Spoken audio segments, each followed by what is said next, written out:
So yeah, but I would say quit anything that does not make you happy and does not serve you. But then yeah, also about traveling to different country and experiencing something different. I know there's some other people that don't have tools for it.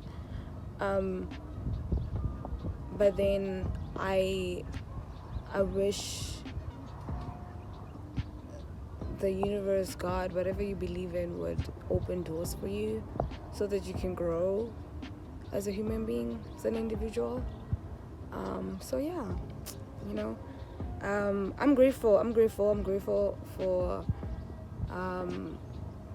my parents being educated and me being able to have these experiences. But you got this, fam, you got this. Yo, I could chill here the whole time, honey. Yeah, my other personality is kicking in now. Please subscribe, like, share, and comment, and don't forget to hit that notification button.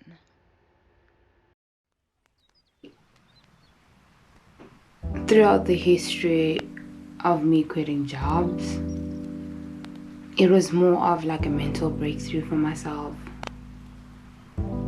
I mean, I know the cons of me losing that job or quitting that job was loss of income, uncertainty of whether I would get a better job. Yeah, you know. But probably you're wondering to yourself that, oh, this girl, is she crazy? No. So, as I'm about to get late for my walk, I want y'all to take along and get to refresh my mind with me as I tell you that I quit 3 jobs in 4 months. So yeah, let me take you step by step. Let's hello. Come on. Write with me, honey. Yeah. Sometimes you gotta walk in style, honey. You know?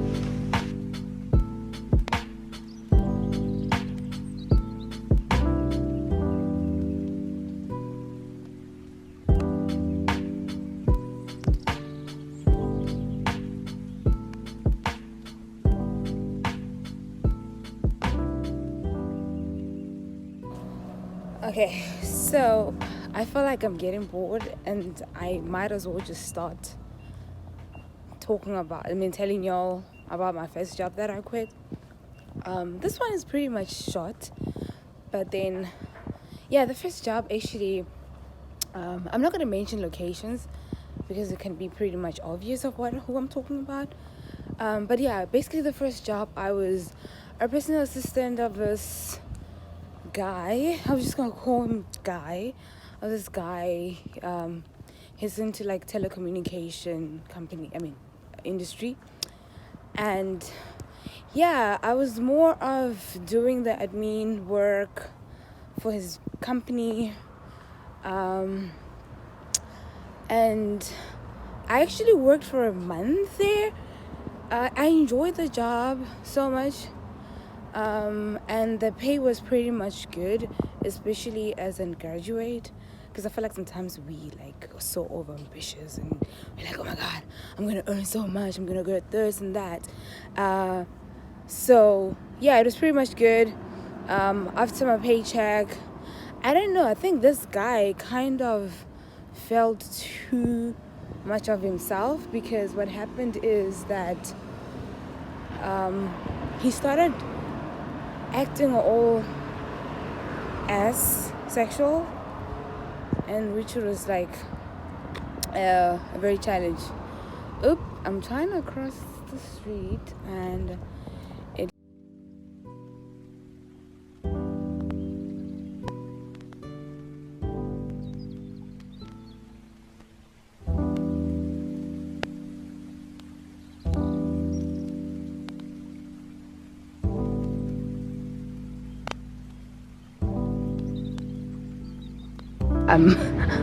I'm chilling on the lawn and I forgot my mat, and I felt like it was like a bit of a walking distance, but I'm sitting in the middle of dog poo, like in the middle of dog poo. But anywho, that doesn't matter. So as I was saying, you know when you're a graduate and you're still trying to figure it out in life, you know your passions. I think sometimes some of us, we do know our passions and we do know what we want, but sometimes the process of getting to what we want, it can be like kind of tricky. But yeah, besides that, anywho, so it's the first job. The second job was actually at this boutique store. I'm not going to mention stores, but it was at this boutique store. And I feel like the main thing that made me leave that store, probably the managers. If you do see this, it is what it is. But yeah, so it was just full of drama. Like, it was not drama, it was just more of like, I'm making so much money for the store and they're not really blessing me with my hard work. So she's like, yeah, reaching the store target. I feel with that boutique store, they do make a lot of money, and with that store target, it's still, I mean, I'm not trying to demand too much money because it's your company, it's your rules, whatever. But yeah, that was one of the things that made me leave. And also the fact that I think what really made me boil up so much was this other time the managers came to the store. So there was this time where the managers came to the store,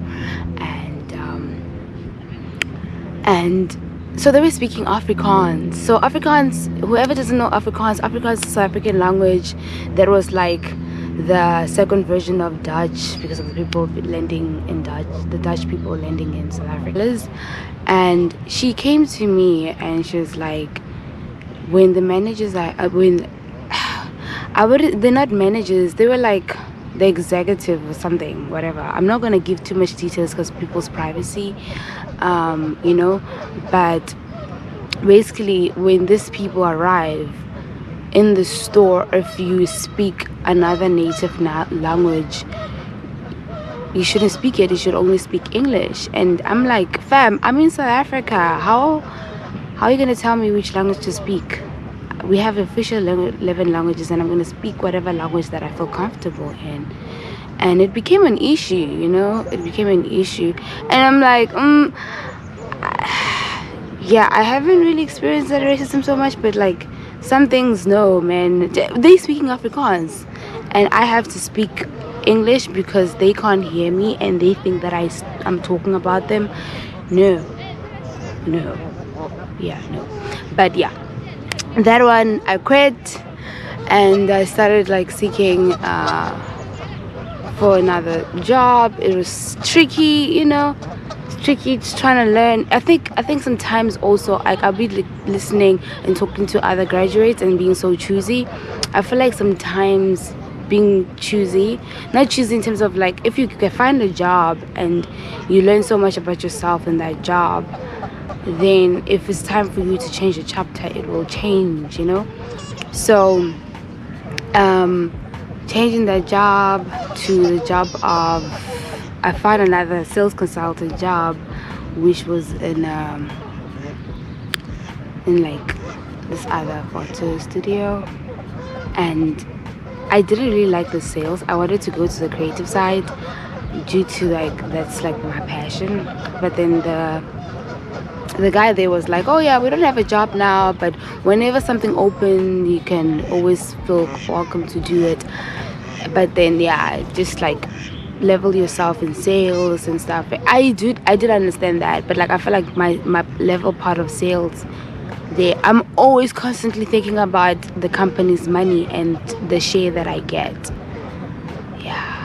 I don't know if I relate with others, but like, yeah, that's like main of things. But I think it's a part of me thinking like that in that moment, it has led me to where I am right now, which at that point I was like, you know what, the fastest job that I could possibly get in South Africa was like sales jobs, and but I didn't really have passion for sales. I think in life everything is sales, because at some point you try to sell what you think it's good for you, or good for people, or even though you know it's not good for people, you're still selling it. But yeah, there are those concepts. I don't want to generalize or something, but I remember, so one night I was just reflecting, being in the vibing things, I was like, oh, I literally went to the internet, right? And going to the internet, I was like, how to leave or go to America ASAP. I was like, how to go to America ASAP.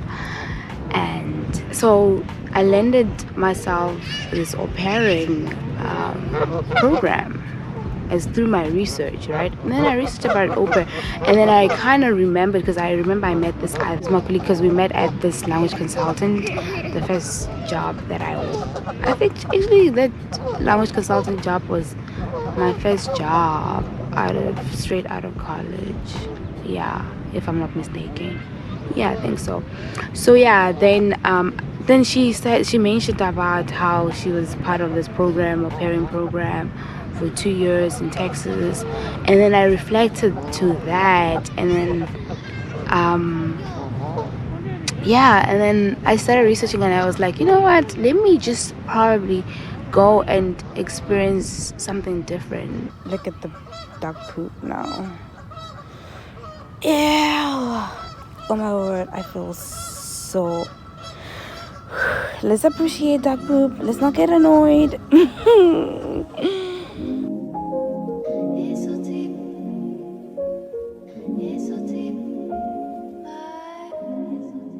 To all those ones that are asking themselves what's au pairing, so the way I would define au pairing, because I feel like there's a lot of people that don't understand it, but like the way I define it is more of like, you basically into this exchange program, right, to learn about yourself, which is personal development, and you get to travel and get to learn about the American culture, experience. Basically, I think like experience is the best knowledge, so you get to like experience the whole culture while you providing childcare services for a certain family.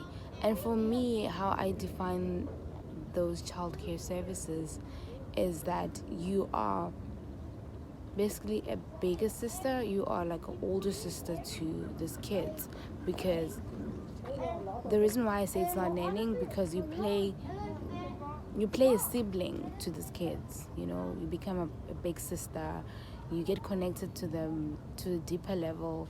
I don't know, I know some people don't really have those kind of relationships with their kids, but au pairing experience for me, it has been that kind of, there's so many programs that people could possibly be part of to go to a different country, especially when you feel like there's just too many. I know a lot of people are really kind of frustrated about their lives.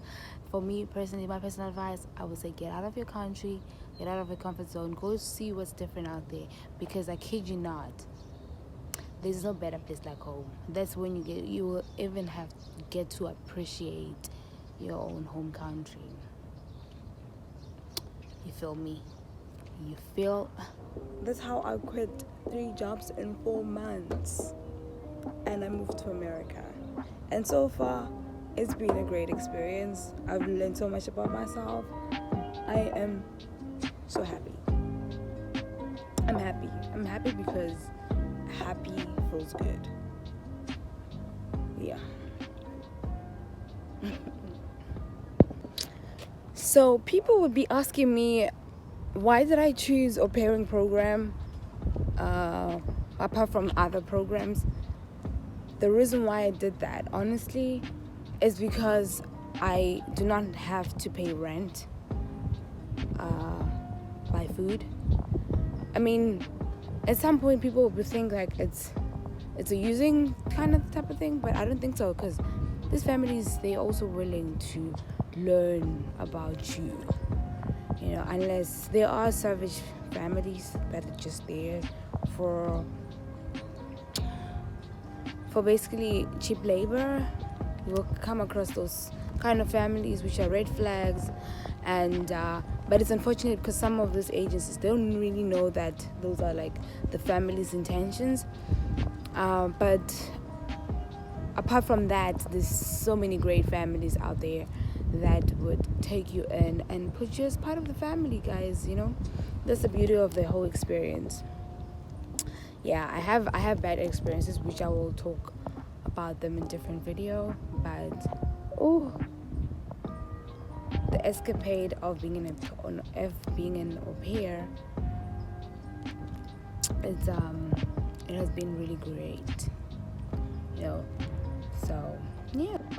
So if you need help with any kind of the whole situation, holler at me. Probably you'll find this video 5 years later or 10 years. I don't know how this whole thing would go about, but yeah, hopefully I'll still have the same social media account, hopefully.